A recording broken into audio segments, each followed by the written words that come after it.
Congratulations to both teams for making the semi-finals. It's been a great tournament, and congratulations for making the last one.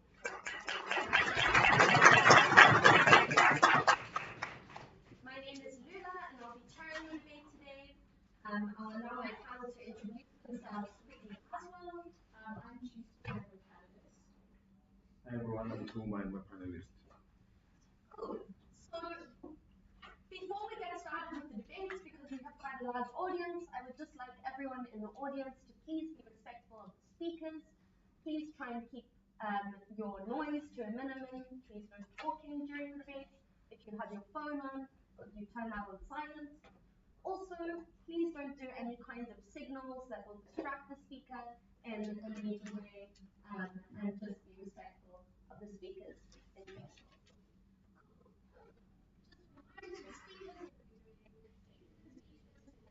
I'm not going to go through that now. I think we all know the time in a few minutes already. Before we start the debate, I just want to reiterate the motion to all of our audience members. The motion is: this House would grant amnesty to former child soldiers, regardless of their actions as adults. Without further ado, we call on Zara from Team Metric to open the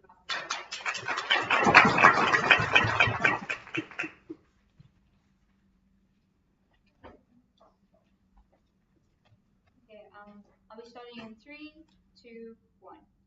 Panel, I want that quiet rapture again.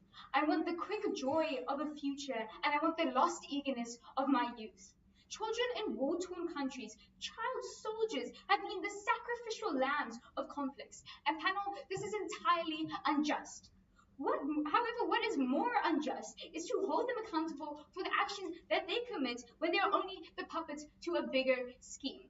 So let me set up my case before I present any positive matter, right? So when we're looking at characterization, we have to look at soldiers, children, and child soldiers, right? So we characterize soldiers as like an actor in war, like a guerrilla war, as with the example, or and like a child on suicide missions, right? We see children as those who are below 18, and essentially there are two ways that children can be characterized, child soldiers can be characterized in this debate, right? We see them firstly as they carry on with their crimes, right? When they carry on with their crimes, when they're adults, we punish them, right, and we hold them accountable. But secondly, they can choose to break the cycle, right? In this, we can see that they don't continue their crimes after they become an adult, and we grant them amnesty. So let's go on to some context, right? So what do we define as justice, right? We define justice when punishment is served justly and fairly and righteously, right? We see it when we see it appropriate, and when we see it appropriate to hold someone accountable is when they we know that they've committed their actions with their own agency and without any without any coercion, right? So we see guerrilla warfare as irregular warfare that emphasizes non-traditional military tactics such as sabotage, raids, or these petty warfare, right? So we see prison systems in this debate as literally ineffective in the ways that they're supposed to be restoring justice, right? But I'll elaborate on that later, right? So as I said, when do we hold someone accountable? We not taken right now. When we hold someone accountable when we can believe that they act autonomously, right? This is important for my first argument, but I'll flag you when I get there why it's important, right? So with that, let's go over the autonomy of children, right? This is also introduced in my first argument, but let me just go over now, right? Children literally do not have autonomy, right? They rely on authority figures for protection and guidance, okay? So children in war-torn countries, what do they look like? They don't know any alternative. They can't escape their circumstances and their violence not taken.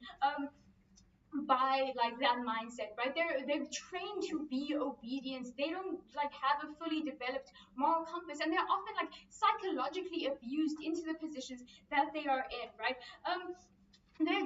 This is done through like manipulation to exerting like power over these children. They can be drugged, raped, and like abused, right? So in our case, we want to establish a very clear alternative, right? We say that outside sources will provide rehabilitation to the children, and this will be relevant to my second argument, right? So let me introduce our burden of proof, right? We need to prove that the crimes committed by child soldiers are not eligible for punishment because they are children, right? We need to prove why children won't learn from their experiences by being put in prison, which is something that my second speaker will prove, right? So, as I said, I'll be covering why these children are not acting on their own agency, and secondly, also why our alternative is better than prisons. My second speaker will be arguing how justice is not efficiently served when we just throw these children or these newly turned adults into prison, right? But before I get into any positive matter, I'll be taking your POI. Do you only grant amnesty to children, child soldiers who opt out after they reach age? Okay, sorry, no, I should have clarified that earlier. We grant them amnesty for the like actions that they commit as children, right? As with the example. Sorry, I should have clarified that earlier. But anyway, let me get onto my positive matter, right? My first argument is the myth of the moral autonomous child, right? So children are not autonomous, right? So what does autonomy look like? Autonomy looks like acting with your own agency and with your own thoughts without any like coercion or persuasion, right? So why aren't these children autonomous? They exist within the boundaries of their own morality. These children have never seen morality, right? They don't know what it looks like. They're desensitized completely to their circumstances, to violent, heinous crimes that they have to be forced to witness, right? They don't know what morality looks like, okay? So this argument is relevant to the key question of are child soldiers responsible for their own actions, which we obviously do not like think so, right? So essentially, when we look at this arguments, we have to like look at why children actually become child soldiers, right? There's essentially three layers of analysis to this. Firstly, they're like looking for protection. They're caught in the crossfires of a war-torn country. They don't know solace. They don't know where to go. They're vulnerable and they're like susceptible to being manipulated and to being like persuaded into joining these like guerrilla warfare movements, right? Secondly, there is no alternative for these children. When you grow up in an environment, you are conditioned into that environment if you do not know any other way. These children don't know what to do. They don't know where to go. So obviously, they go to the place that provides them with a bed and food and a sense of like being in a crowd, right? Not taken. And thirdly, these children are also often forced into these positions, right? They're threatened, they're manipulated, they're like drugged. They don't really sometimes actually have the choice to be in their position or not, right? So why is this argument strategically important? This proves that the children aren't acting autonomously, they're acting with regards to their own circumstances. The children, the exploited, the vulnerable actor in this debate are manipulated, abused, and essentially shredded to essentially like psychologically shredded to pieces. Because these children are not taken, because these children are not acting autonomously, it would be entirely unjust of side opposition to punish them for the crimes that they commit without their own agency, right? In conclusion, this proves the first point of our burden. So I'll be moving on to our second argument and how rehabilitation is better than prisons, right? Rehabilitation is there to assist these children, right? To help them cope with what they've seen. We're talking about children being front and center to horrific violences that many people have never seen in their lifetime. Sure. Can you clarify whether you punish adult soldiers who were previously child soldiers? We do not punish them for the like actions that they commit as a child. So anyway, we're talking about children being front and center to horrific violences that many people never see in their lifetime, right? Rehabilitation rehabilitation is obviously not currently a part of prison, right? It's like an outside source providing therapy. War-torn prisons with awful, ineffective justice systems simply do not provide any help for bettering these children. No prisons do, right? This is the providing rehabilitation is the like way that children are able to cope with any PTSD that they suffer from, which was never their fault in the first place because they were swayed into committing these violent acts, right? So let's go over like what the primary purpose of punishment is, right? It's deterrent. It's like to enforce deterrence, retribution, and prevention, right? And prisons do not like achieve any of these, right? They only achieve like slightly like short-term prevention, right? Rehabilitation is not the sorry. Okay. So we get essentially no deterrence from prison systems because there is no active rehabilitation, there is no deterrence, and there is no change of mindset. It is essentially creating an environment where once they leave the prison systems, they'll just do it again, right? So in conclusion, what have I proven to you today? I've proven that these children are not acting autonomously and therefore should not be. Okay, thank you.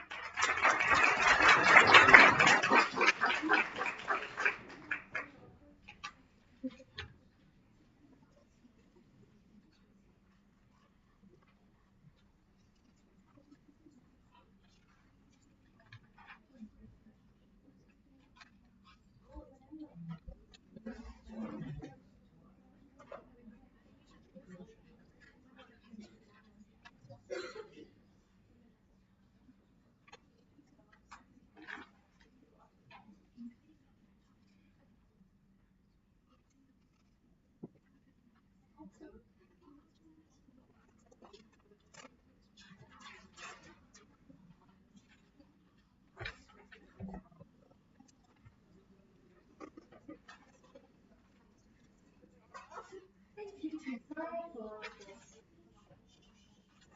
call on Kate to open the opposition's case.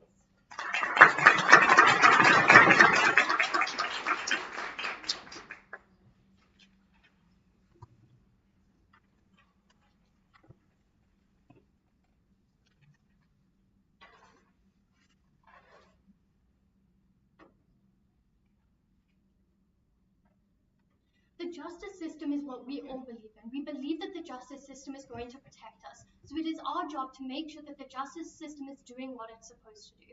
Side proposition today has completely missed what they were supposed to talk about. They were supposed to tell us that they are not going to charge adults of what they've done when they were because they were child soldiers. So they're saying if this man was a child soldier and then he does like kill a whole load of people as a soldier as an adult, we are not going to punish them. That was their side of the motion. That's not what they talked about, which means that all of the ideas that they brought to us about the children not having autonomy, all of that, we believe in that, we agree with that, and that is why we don't want to punish child soldiers. We want to punish them when they are adults for all the crimes that they have done as adults, because we believe that there are moral absolutes. We believe that there are certain things as humans that you can and cannot do, and they should be punished. So let's like do a little bit of like framing before we get on to any of the rebuttal. We want to talk about the fact that we don't think it's self-defense when there are innocent people. We're not talking about soldiers versus soldiers fighting each other. We think that there is no circumstance where killing an innocent person can be justified regardless of whether you had a choice or not as an adult. So then let's get on to some rebuttal. There's not much to say because for their whole first argument, we agreed with them because we think that children, no thank you, we think that children don't often have a choice when they're child soldiers. We think that they have to do things because they are forced to.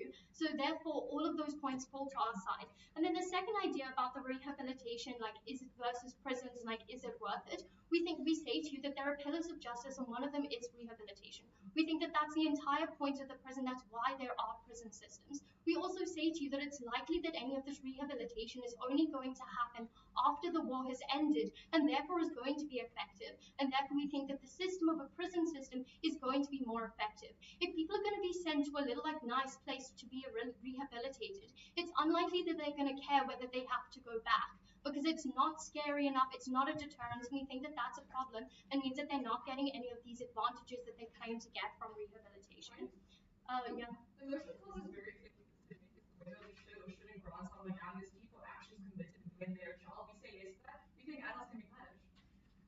if you read in the info slide, it talks about a man who did things as a child, and then later on in his life, he was like punished for a whole lot of things that he did when he was an adult, and that is what your side is agreeing with. Anyway, so let's talk to you about what we are trying to prove to you today. We're trying to prove to you that the justice system cannot grant amnesty and fulfill their principal moral obligations to prevent the harm of citizens in the country. We also say to you that this house is the justice system, which means if the mandate or principles like cannot be fulfilled and cannot be met by side proposition, then they cannot win today's debate. So let's see what we're going to be talking about today. Today I'm going to firstly talk to you about the perpetuation of harmful cycles that are going to occur. And my second speaker is going to be talking to you about the justice system, its role and how it's going to be beneficial.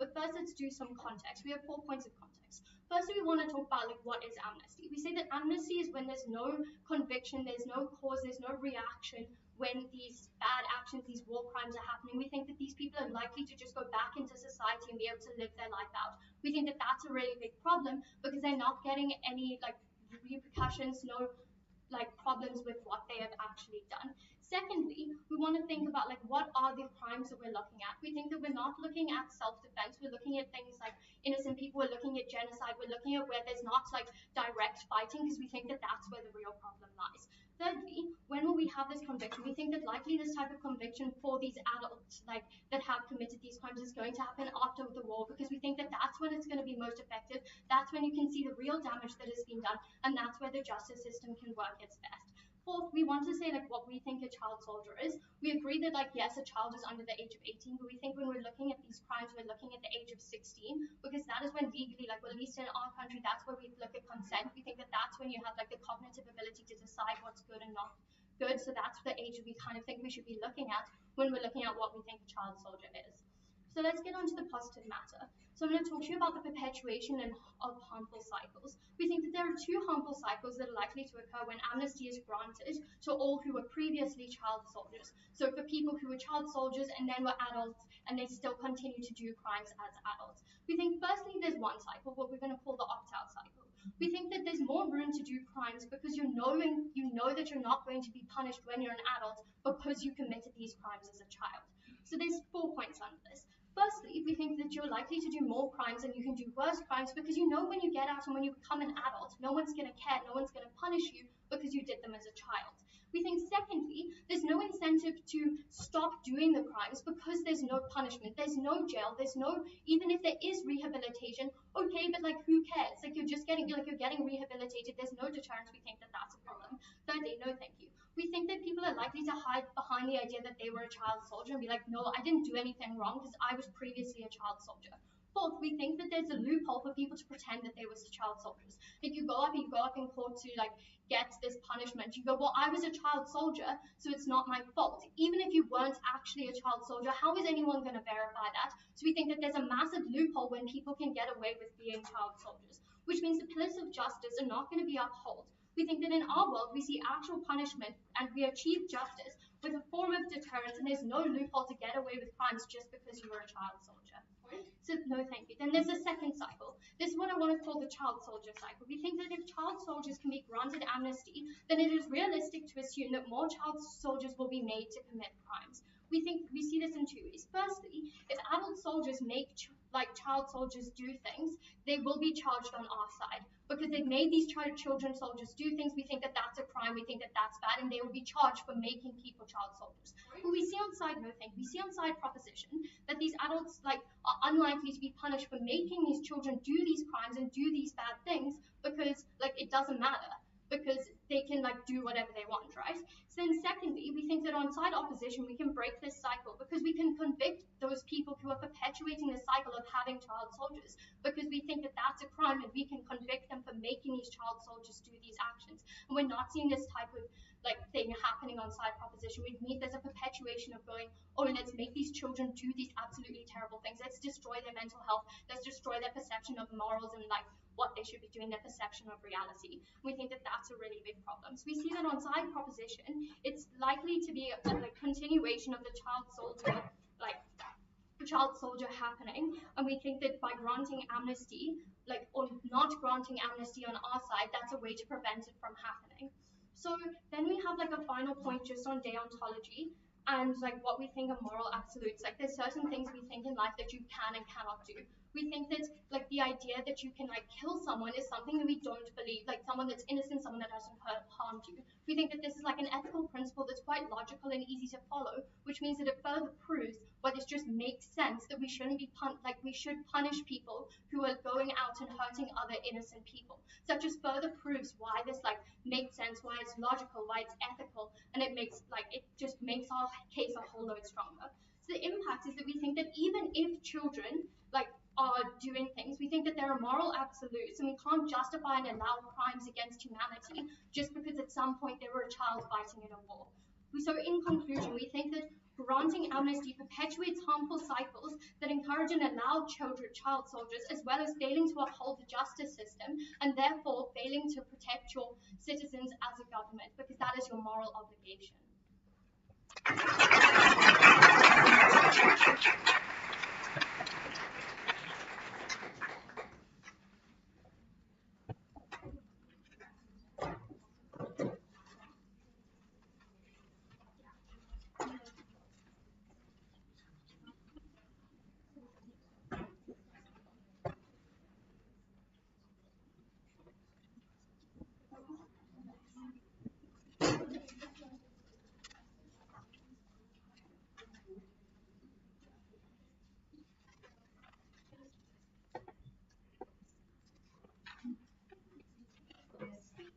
We call on the chair to continue the proposition's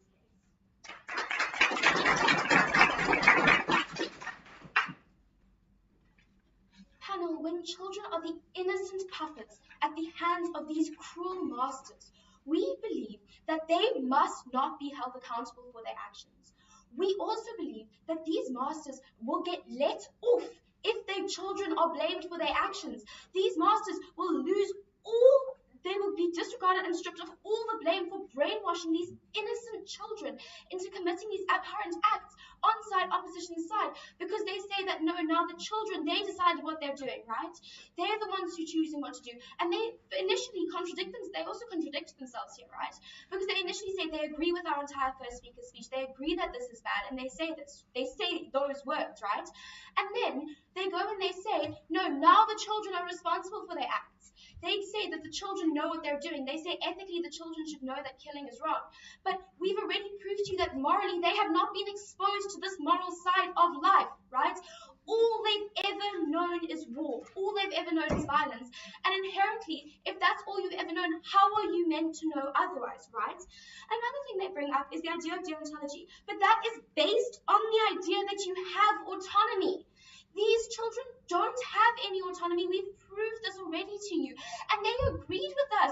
Their first speaker said, we agree that the child has no autonomy. And then proceeded to claim that they now have some way to know all these ethical values and that killing is wrong. But that's all they ever known. If that's all they've been forced to do, we can't blame the children for that, right?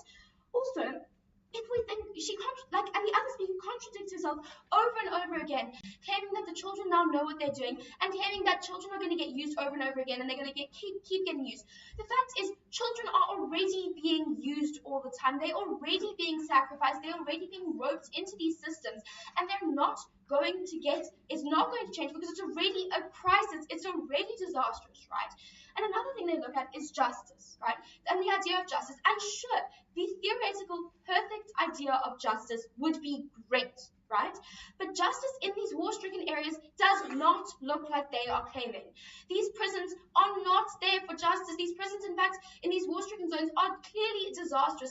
And if there is anyone in those prisons, it's these adult war criminals. It's these war criminals that did commit terrible acts while they were functioning adults. And so by saying that you're going to arrest children, and you're going to arrest children no matter what they did, what they were being influenced by, and put them in those environments, that's not restorative. That's not going to bring any form of reform, because it's keeping them in the society, in the system that kept brainwashing them, which just doesn't make any sense. No. So now, and then also, if we look at our side, we said that we're going to create a way that there's more reform. We're going to take the children, and we're not going to say, sure, everything you did is okay, but we acknowledge the fact that the situation you were in is not your fault. We acknowledge the fact that you were brainwashed, you were unable to decide for yourself. And we will help you work through these things with reform and by actually helping people go work through what they went through, because being a child soldier and being a soldier in general is a very mentally taxing situation, right? And on a child where we know they're not mentally fully developed and they're not able to make these decisions, it can be incredibly damaging to just expect them to be able to do this on their own, right? So we also need to just reiterate a bit of information that we got on the info slide, because side opposition keeps claiming that we're not doing the motion, we're not following the motion, right? The info slide, he wasn't committed, he wasn't convicted of any of the crimes he committed as a child. And on our side, we don't convict them of any crimes they committed as a child, right? But he was still committed for 70 other things that he did as an adult, which is what our side does. They keep claiming that we're not following the motion, and they also even said we're not following the info slide, but he was convicted. Yes. The motion reads, regardless of their actions as an adult. Your side has to argue that these people are going to run free regardless of what they commit as an adult. Please engage. So if we look at the motion, it's regardless what they did as an adult, because you're not going to put the adult, what their adult mind did, next to what their child self did. We're going to say that their child self was not in control of their actions. We acknowledge that. We acknowledge that their child self was not acting on the same level of consciousness and was not acting on the same level of choice as their adult self, right? They're two separate things. So we're not going to say, well, because you committed acts as an adult, you're good. We can now try you for all the things you did as a child, right? We're saying that you now can only be tried for the things you did as an adult. And now we also provide a clear alternative of this rehabilitation. And I speak went deeply into why this is important, and I will cover further why justice is not going to be served in these prisons now as I move on to my argument. So I'm now moving on to my argument that trying people for their actions when they were children does not serve justice, and it never allows them to break out of this oppressive cycle of violence. So in this argument, I will be proving that arresting and trying people for what they committed as children is not going to serve justice, and it's not going to create any sort of change in this cycle of destruction, right? So when we're talking about justice and justice being served, we say that people need to be fully responsible for their actions when they committed the actions, and that they need to have been able to act in accord with their own moral compass and autonomy, right? We need to be able to confidently say they had the ability to have those two things, so that then they can be tried as a person who was themselves, only themselves, right? So now if we look at how useless it is using resources to now try to arrest people who maybe committed a crime as a child, or now they're an adult and they committed a crime, right? But their crime's actually fairly not very important, right? In the grand scheme of a war-stricken country, right? You are wasting resources. You are wasting resources on people who aren't the problem at this point right now. And you are putting the rest of the country in danger even more, because you are now projecting this violence onto you're now projecting that these are criminals in this war zone, even after that, even when they're not committing crimes anymore, when they were children, sure, they committed crimes. But now let's take the situation that a child has finally managed to break out of this oppressive system. They are free of this war zone. If they get tried now, they go back into the prison where all of the people who manipulated them are, if your justice system works as you claim that it does. And so then they are going to get brainwashed again, because as a child's mind is manipulated, it is not fair to push them back into the environment where they can keep getting manipulated again and again, as I mentioned earlier, right? And so this just doesn't work in solving any cycle problems relating to violence, because now if this person gets out of prison, where are they going to go? Because now they've been brainwashed, they've been forced, they've been threatened, so that they have to go back into this war zone environment. They have to go back. They have to keep fighting this guerrilla warfare. When they finally managed to escape, they broke out of it, but now they just shoved right back to where they started, which does not serve justice, because it does not mean that any justice is being served, because they were initially not acting in their own autonomy, but also it actually causes more harm to the entire country and the entire war zone as a whole, because it means that people who escape and who could A, talk about the disasters to the rest of the world, or B, actively work away of this, are now unable to do this and are forced back into the zone to perpetuate the cycle, unable to ever escape the system. What I've shown you here is that by arresting these people for things they did as children, no real justice will be served and nothing will ever change in these countries. Thank you.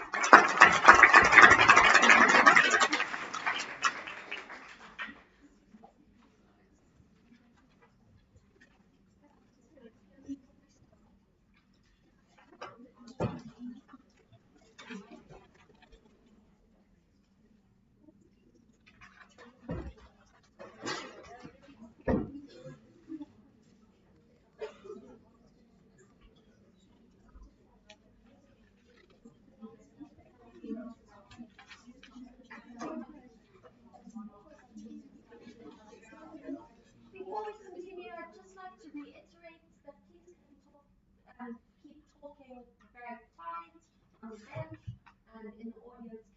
Can you please no talking? Thank you. Thank you to Tia for her speech. We call on Olivia to continue the opposition.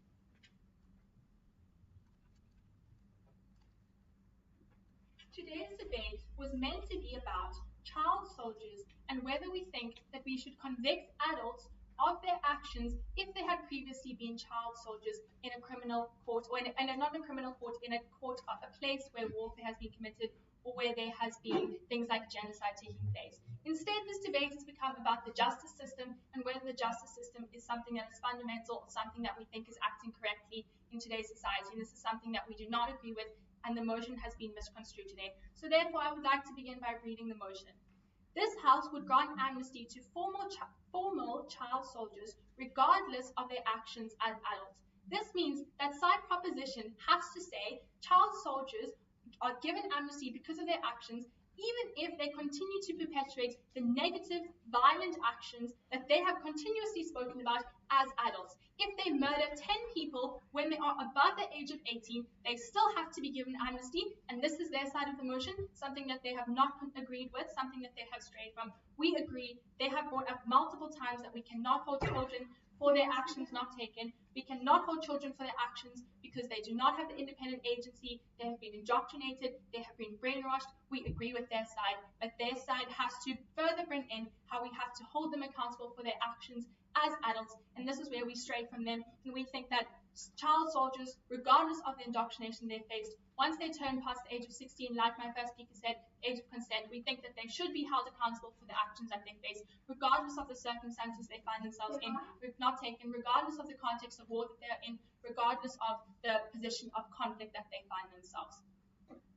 The side proposition then also brought up this point, which is what the debate kind of seems to be centered about, which it shouldn't be, but about the justice system and if the justice system is functioning correctly. We say to you, firstly, they bring up this idea that once a child soldier has broken free from these constraints of this horrible guerrilla warfare they found themselves in, they're finally broken free from this indoctrination, they now have to go back into a prison and face all these people that have put them in this terrible condition of being a child soldier in the first place. Firstly, children will go into separate prisons as adults. In any justice system in the world, there are juvenile prisons and prisons for adults, and so therefore this point does not stand because a child will be put in a separate place. Like they said, these are child soldiers that have broken free from these constraints. And secondly, we think that the justice system as it stands is better to the alternatives. And thirdly, the rehabilitation that they have said is not a good enough deterrent to stop child soldiers from committing the acts that they have said are so horrible. And I'll be continue to prove throughout my case today and my whole point about why the justice system is beneficial, why we want to use it in this case, and why we think it is instrumental that we use the justice system to convict adults of their actions, regardless of their circumstances and of how they were indoctrinated into becoming a child soldier in the beginning of their lives. Any POIs? So you keep saying that now that children are going to go to separate prisons, right? You say you'll convict the adults of the crimes they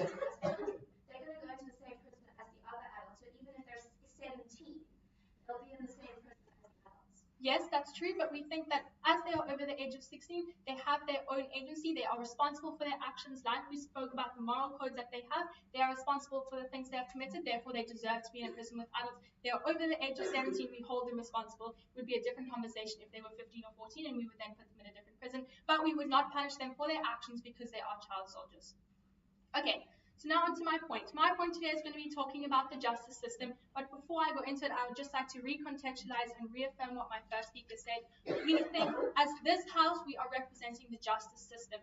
Therefore, we have to understand the purpose of it. We have to uphold the functions of the justice system. We think that our side does this best. Side proposition cannot come here and say that they are upholding the functions of the justice system when they grant amnesty to former children, because this means they are excusing them of their actions. They are not giving retribution to people. They are not giving protection to people. They are not rehabilitating people. Therefore, they cannot uphold the pillars of justice. They cannot support the justice system, and therefore they do not uphold this, which is the thing that is fundamental and instrumental in today's debates. So my first point under the justice system is going to be about protection, and this is why protection is so important and how they do not achieve it on their side. As we know, the protection is one of the founding principles of the justice system, and we want to protect the most vulnerable act in today's debate. While we can agree that child soldiers or people that have been indoctrinated are very vulnerable actors, they are not the ones we want to prioritize. We are choosing to prioritize innocent victims, civilians, people that are not involved in the conflict of war. We think that this is the justice system's fundamental role, fundamental role and responsibility as well, to protect the victims, to protect the civilians in a context of guerrilla warfare, in a context of civil war. And we explained, like my first speaker explained, a loophole that occurs when people can simply use the excuse of being a child soldier to commit any actions that they want because they know they will not be punished for them when they are adults. We think, therefore, protection is not achieved because we cannot give justice to the people. We cannot say that they are being protected because we cannot ensure that a person will not be released back into society once the war has been completed, because these child soldiers are not convicted of anything. If someone is not convicted of a crime that they have committed because they were simply a child soldier, so this means that they get amnesty for their crimes, this means they're able to re-enter society once the war has been completed. This means that we cannot say with a surety we are protecting civilians because we have allowed people that have perpetuated and committed war crimes for years back into society with no sort of punishment to them for their actions, with no sort of sense of rehabilitation, with nothing like that. And therefore, this fundamental principle of the justice system fails on their side because they are not fulfilling its obligation to protect civilians and protect the most vulnerable actor in this debate. Secondly, not taken. The second principle of the justice system we want to discuss and look at is rehabilitation. And this is how fundamental it is to rehabilitate people that have been involved in this war. If side proposition grants amnesty to someone, this means they excuse them of all of the actions they commit. This means, therefore, that they have not taken, that they have no responsibility or they have no influence to tell a person they have to go and engage with rehabilitation. If the person is excused of their crimes, the justice system cannot say, you now have to go and enter rehabilitation, this is your obligation, because they are fully excused of their crimes. Therefore, the justice system cannot ensure that rehabilitation is ensured, something that we think is fundamental because these people, one, protection of people and civilians is undermined, and two, they have suddenly been part of a war, a civil war, a violent war for many years. We cannot just allow these people to re-enter society. And side proposition by giving amnesty means that that perpetrators will have no consequences. Therefore, they will not be obligated to undergo rehabilitation, and therefore we uphold the side of justice on our side, and they do not. And then the third thing that we face is retribution. We care about retribution because we care about civilians, and justice system upholds this pillar of society. It's a unique benefit to our side. They cannot claim that they give retribution if they give amnesty to the people that are perpetuating these crimes. Therefore, they give no retribution to the victims. They do not understand that the victims need to be compensated for the things that they have lost. By giving amnesty to people, regardless of their status as child soldiers, we are not giving retribution to the victims. We are not giving the victims back something for the things that they have lost. And therefore, this pillar of the justice system again falls. So I have proven today, through this point, that by removing the threat from society, by upholding the pillars of justice, therefore, we get the benefit of justice by keeping people safe, by protecting civilians. We also rehabilitate the perpetrators, and we give retribution to the victims, therefore upholding the three fundamental principles of the justice system. And therefore, this is why we think it is important that Child soldiers, regardless of their status as child soldiers, are convicted as adults of their crimes, and therefore we are proud to oppose.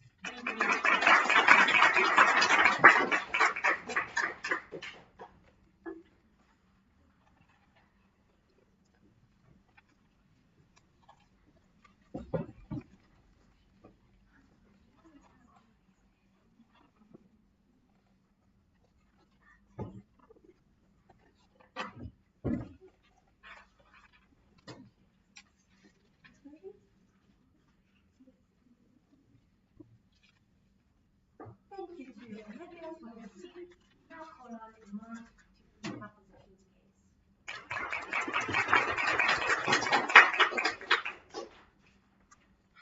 Okay, I'll be starting my speech in 3, 2, 1. The phrase child soldier in itself seems to be an unjust paradox. These children's minds have been infiltrated with the horrendous horrors of pure violence and evil, denying them any chance to act on their own accord or function with their own moral compass. Side opposition wants to punish the victims of grueling circumstances, not breaking any cycle of unjust action, but promoting even more cruelty. Let's deal with the strategic flaw that runs throughout the case.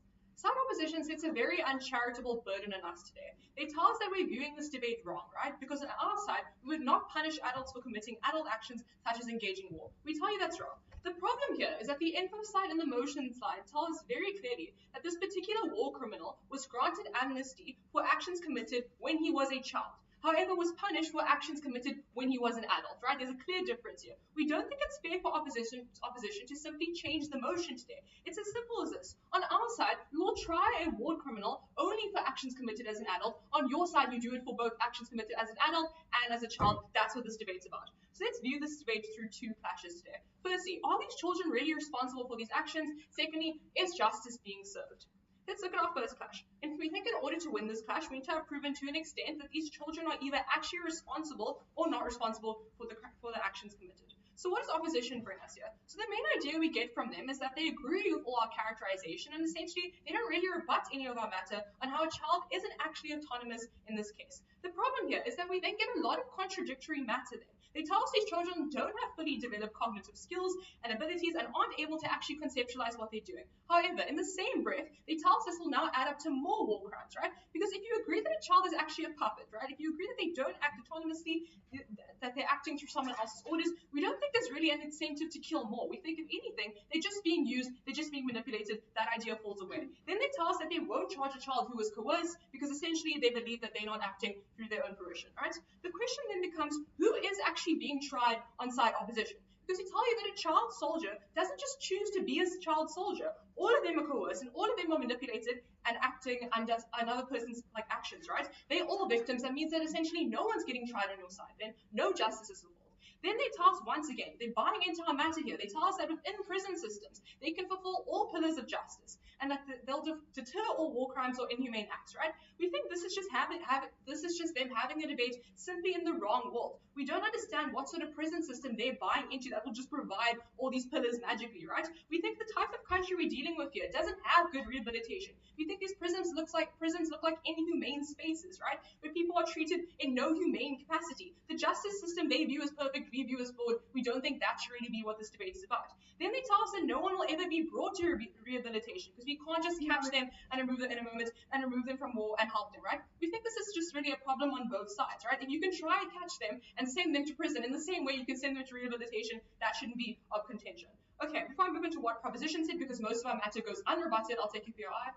If you're punishing adults too on your side, then surely you also use the justice system that you characterize as failing. Okay, so the problem on our side is that we're going to rehabilitate children. To some extent, yeah, sure, we can agree that we need to do something with adults on our side. We think we'll buy into that system to an extent. But on your side, the problem is that those children are not held accountable and shouldn't be held accountable because you agree that they shouldn't take responsibility for their actions. They're not acting through their own accord. So what does proposition bring you here? 3 main points. Firstly, a child will never have full autonomy because there generally is no alternative in these cases. These children are often so drugged or forced to go to war to be a soldier because their livelihoods or families friends get threatened, right? They're essentially told, you have to be a soldier or we'll kill your entire family. Secondly, when you grow up as a child in a war-torn area, constantly engulfed in constant violence, you don't have exposure to anything else. You believe that war is completely justified because that's just the way life is, that's how you grow up. Meaning these children can't sit there and ask themselves, is this the moral thing to do, because they have no exposure to anything else. Thirdly, we should all acknowledge today that these children are coerced through genuine psychological manipulation, right? If these children would just naturally trust, these children naturally just trust the adult figures in their lives, and now we get a bunch of adult figures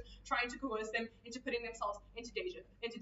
We think we clearly win this clash because we prove well enough that under all circumstances, these children aren't acting out of free will, they are simply being used by others. This is unjust. Before I move on to my second clash, I'll take a POI. No POIs. Okay, second clash here on like where is justice being served. We think in order to win this clash, we need to prove whether or not you actually achieve something on your side. We think we set out a very clear criteria from the beginning of our case of what justice actually looks like, and a lot of our matter you sort of buy into, so it doesn't really make sense there. So opposition brings us some like 3 points here. Firstly, tell us that they're going to provide us with like separate prison systems, and therefore the justice system is inexcusable and everything will be okay because they're separate to adults. Firstly, we provide you with all this analysis that goes unrebutted about how prisons aren't going to work if the child doesn't understand what they did wrong. They don't rebut that. But secondly, we don't understand once again what world this debate is happening inside opposition, right? If you have a country that's able to do all these things, why are they so war-torn? Why are they so poor? We don't understand where they're getting the resources or energy or Thank you, Chair Mark, for comments to opposition's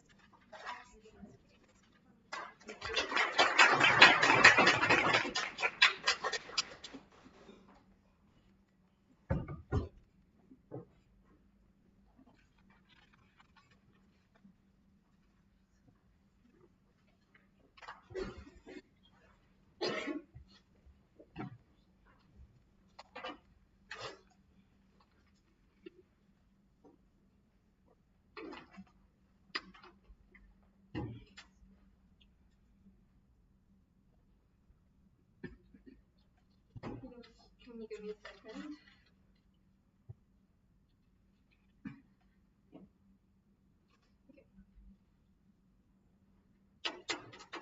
In 3, 2, 1. Let's start off the speech by reading the motion again. This House would grant amnesty to former child soldiers regardless of their actions as an adult. Really, really important, because this tells us who the actor is that they've completely missed out. The actors are former child soldiers, now currently adults, committing these crimes. We think that this is extremely important to understand. They've missed this completely.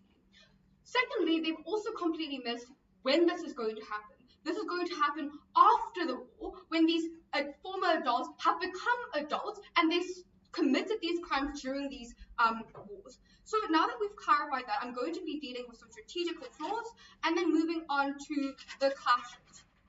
So the strategical flaw is major, and I think the strategical flaw could also be seen as a clash, because basically throughout the debate, we've been talking about who actually interpreted the motion correctly.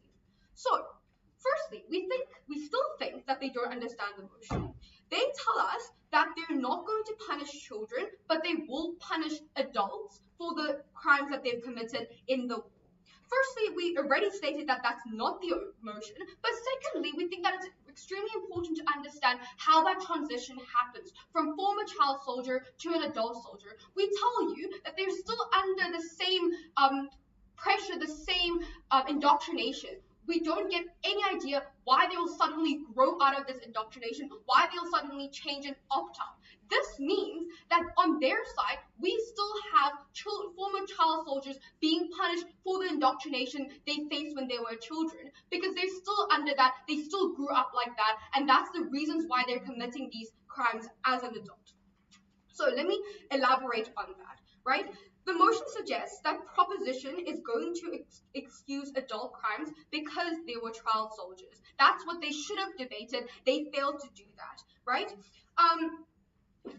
We think that this is important because they sided with the wrong side of the motion, but they also don't fulfill their burden where they have to prove why adults should get away because they were child soldiers. But let's ignore that completely and argue, and I'm going to show you why, even if their stance is correct, even if they understood the motion correctly and we completely failed to understand the motion, why we still win this debate. So what they said was, because children were indoctrinated, they don't have agency, they shouldn't be punished because of this. Yet, in the same breath, they say that they will punish adults who were former child soldiers. This is inconsistent because throughout their speech, their analysis was that they don't have agency, they were indoctrinated.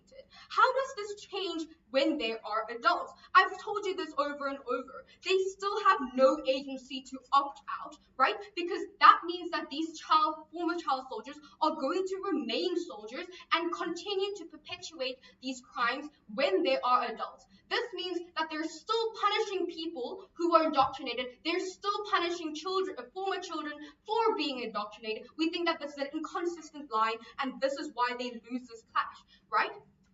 So that means that they're not protecting the people, the former children. We think that that's a huge problem because they're not protecting their vulnerable actors. Then why are we inherently different to their side? Because if we listen it from like a surface level, it sounds pretty similar, right? We think that we're inherently different because our analysis isn't based off this unfair indoctrination and agency. We took the hard line, told you, even if they had no agency when they were children, even if this is true, we don't care because we still care about retribution and protection and rehabilitation, something that we only achieve on our side. We think this is extremely important. We are different because we're not based off this this analysis that is failing on their side and is inconsistent. So now that we understand this, let's go into the other things that we have to deal with. So we think that another important clash becomes then who achieves justice better. Again, this is only a clash that formed because this is the only clash that can form if they were correct, but they weren't. So we think that this is not as important as the former clash that we presented. Firstly, we think that what's important to understand is that they failed to engage with a matter that Kate brings to us about the cycle that is perpetuated. We told you if former child soldiers are granted amnesty, that means that they can do whatever the hell they want. Because killing one person or killing 0 people or no one and killing 20 people, regardless of how many people they kill, how many crimes they convict, they will still get amnesty, right? That means that they can do whatever they want to. This creates the cycle where more civilians are damaged. Secondly, we gave you a second analysis on this cycle. We told you that then people who are recruiting child soldiers are also going to recruit more and more child soldiers and exploit them because they know that these children will get amnesty regardless. We think that this is something that's extremely important that they completely missed out. Again, another strategical flaw on their side. Then next, let's look at how the justice system works. We think that this is really important because Kate told you from the beginning that we're speaking from the perspective of the justice system. We think that this house talks about the justice system, and therefore it's important for us to uphold the justice system's value, something that they completely missed out. So, firstly, we gave you analysis on protection. We gave where we told you that civilians are protected because these former child soldiers, and now like adult soldiers, just re-enter society. We think that that's not protecting the civilians, right? We also told you, like, during World War II, we allow for protection because we're not allowing this amnesty where they can go around killing people facing no consequences, right? So this is what we told you about protection. We also told you about retribution, something that they completely missed out, because we told you that we care about the victims. We care about the victims' families. We think that it's unfair for side opposition to not punish these people when there were thousands of people that were killed in this conflict. We think that this is extremely important to understand. Then let's look at this rehabilitation, which is something that they actually did engage in. So they say that they can claim rehabilitation as well. They say that instead of like punishing these people, they're going to offer other form of rehabilitation. We firstly think that's not fair, no thank you, for them to claim. The reason for this is because amnesty means that they can walk away free. Regardless of what they did, they can just walk out. That means that they can refuse to be rehabilitated, right? If the justice system is like, you are free, but you have to get rehabilitation. We don't think that makes sense. Amnesty includes this idea that they can opt out of rehabilitation, and therefore they don't achieve rehabilitation on their side. On our side, we achieve rehabilitation because of the fact that this forms under the justice system. This is what the justice system was made to do. Rehabilitation is the pillar. We uphold this because they're going to jail. They're going to be punished. We think this is going to rehabilitate them. This is important, therefore, because we've proven to you why we achieve the justice system's obligations, why they failed. So in conclusion, I just want to really emphasize what they've done wrong. So firstly, they don't understand the motion. They debated the wrong side of the motion, right? They claim things that they can't achieve. They claim things that they don't have on their side. But further, I've proven to you why even if we take them at their base and assume that they are correct, they're wrong because their analysis isn't consistent, and they don't understand how adult soldiers still are indoctrinated, how that changes. They haven't accepted that. They're inconsistent. But moreover, we told you why we allow for the justice system's morals to be upheld, and therefore I'm extremely, extremely proud to oppose.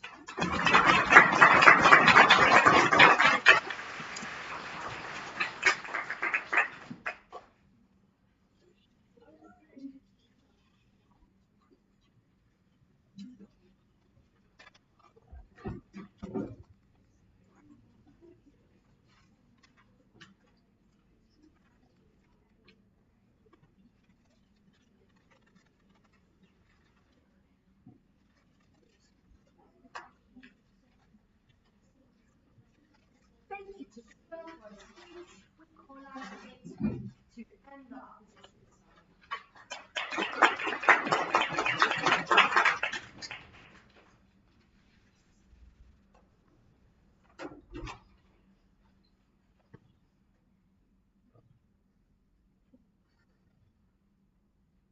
We have spent this entire debate talking in circles, deciding who actually read the motion right, but actually who cares? The point is that on either side, our side has been able to prove to you that what we think is the motion is correct, we can win that, and what they think the motion is correct, we can win that too.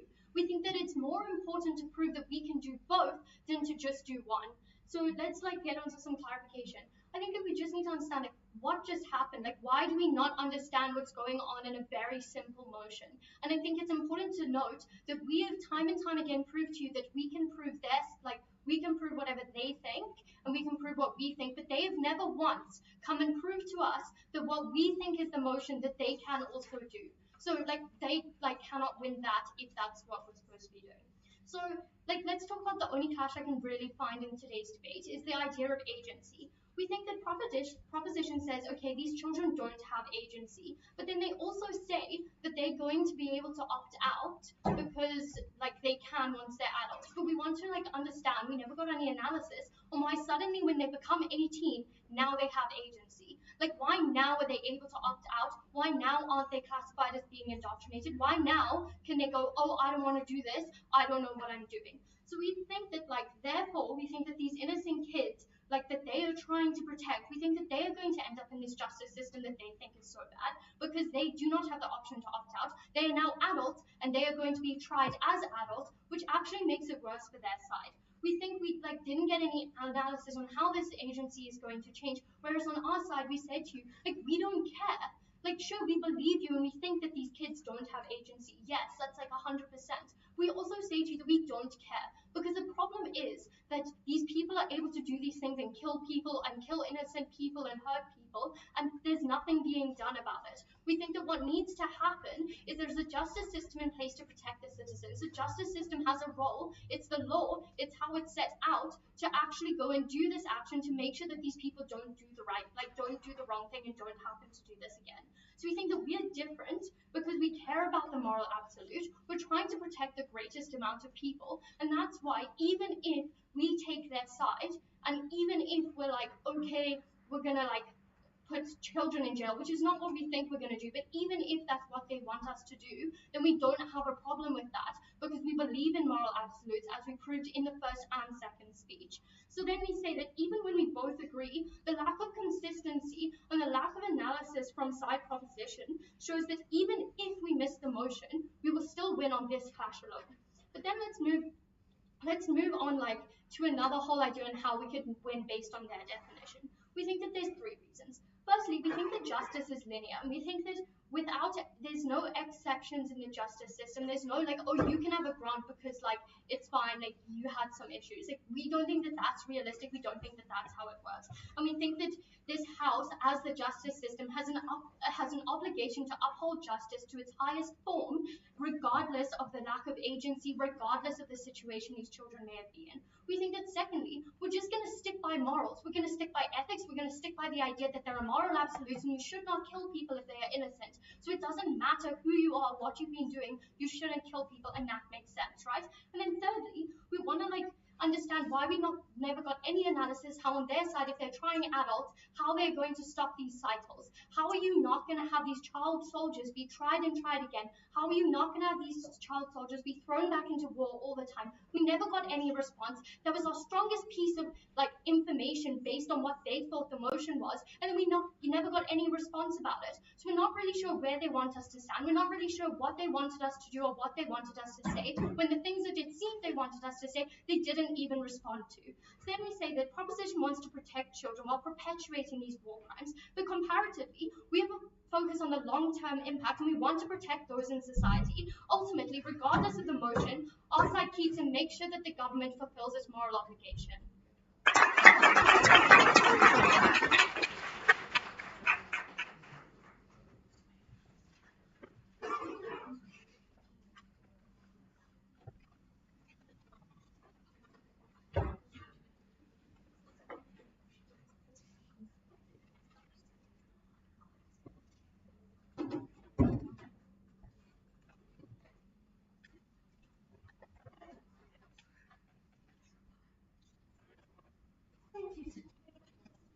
Volunteered.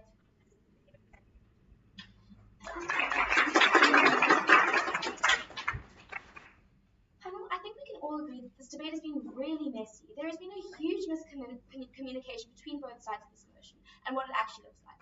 But on side proposition, we don't feel that we have to defend a motion that's wrong from side opposition, right? We don't feel that we have to have provided two options and two ways it works, because our side is the right side and we have interpreted this motion as it should be interpreted, and we weren't going to waste time and strategically damage our case by trying to just play into what they believe to be right if it's wrong, right? We believe that our stand says we are confident enough that we don't have to pretend to believe the other side to claim that we are like now right, even though they've been continuously rebutting our side the entire time and saying that our case just will never work, right? So now let's look